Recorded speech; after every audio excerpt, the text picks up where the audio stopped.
Подробно о предстоящих соревнованиях мы поговорим со старшим тренером сборной Ингушетии по дзюдо среди взрослых Аюпом Евлоевым. Он сейчас в нашей студии. Аюп Мусаевич, ассаламу алейкум, приветствую вас в нашей студии. Завтра стартуют всероссийские соревнования по дзюдо памяти Магомеда Парчиева, турнир ежегодный. Расскажите нам, как идет подготовка? Ну, подготовка практически на все 100% завершена, потому что уже завтра соревнования должны стартовать. Сегодня был день заезда. На этот турнир в этом году участники приехали из 11 регионов России. Нашу республику будет представлять 45 спортсменов. Из них в основном у нас сейчас на данный момент уже борются среди взрослых. Наши ребята — это молодежь в основном. Подготовка турнира прошла на очень хорошем уровне. Все сделано отлично.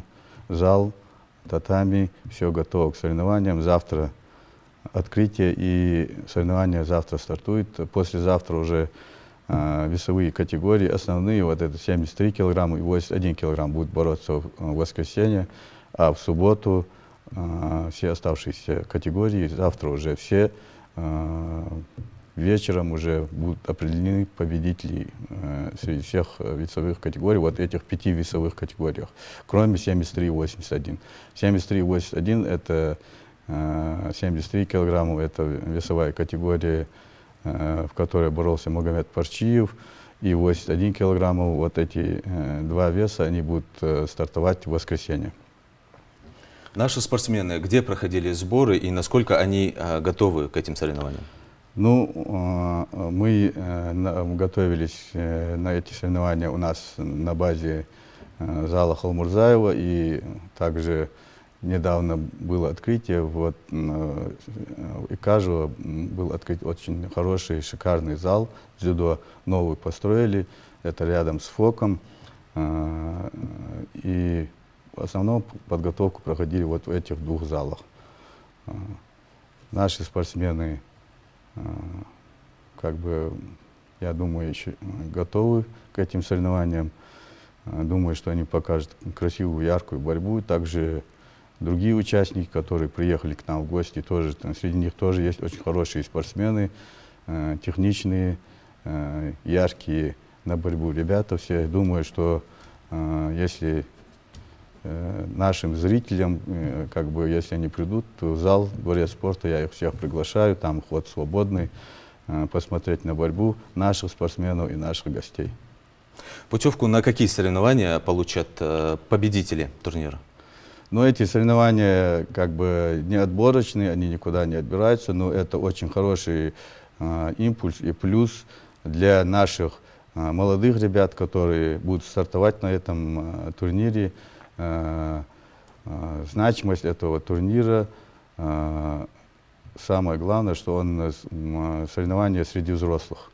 Вот этот опыт, он неоценимый опыт, который они наберут здесь в будущем, для них пригодится, потому что у нас в начале июля в Грозном должно пройти СКФО, чемпионат СКФО среди взрослых. Вот на этих соревнованиях будут отбираться спортсмены на чемпионат России, который будет проходить в городе Сочи. Думаю, вот этот промежуточный старт для наших ребят, это будет очень хороший толчок для наших ребят. Желаю им удачи и хорошо выступить. Аюп Мусаевич, а кто входит в судейскую коллегию? Ну, в судейскую коллегию входит, там у нас есть заслуженный тренер Российской Федерации, судья международной категории Магомед Димкужев, он является главным судьей наших соревнований. И Смолина Екатерина Васильевна, она тоже главный секретарь соревнований, приехала к нам с Москвы. Также в состав судейской коллегии входит еще несколько человек, тоже авторитетные судьи, судьи международных категорий. Вот они будут представлять судейскую комиссию, будут разбирать те или иные моменты, которые там будут складываться. Думаю, что судейство будет на высшем уровне и по справедливости. Аюп Мусаевич, а какие вознаграждения ждут призеров и победителей соревнований? Ну, вот в весовой категории 73 килограммов, там как бы эта категория, в которой боролся Магомед Парчиев сам, там приз 100 тысяч рублей за первое место, 50 за второе и 30 за третье место. И 50 тысяч рублей – это как бы приз вознаграждения тренеру-победителя турнира. А в остальных весовых категориях по 30 тысяч за первое место, 20 тысяч за второе и 10 тысяч рублей за третье место. Аюп Мусаевич, на этом все. Вам желаю удачи и успехов в проведении соревнований, ну а мы будем освещать. Благодарю за интервью. Большое спасибо.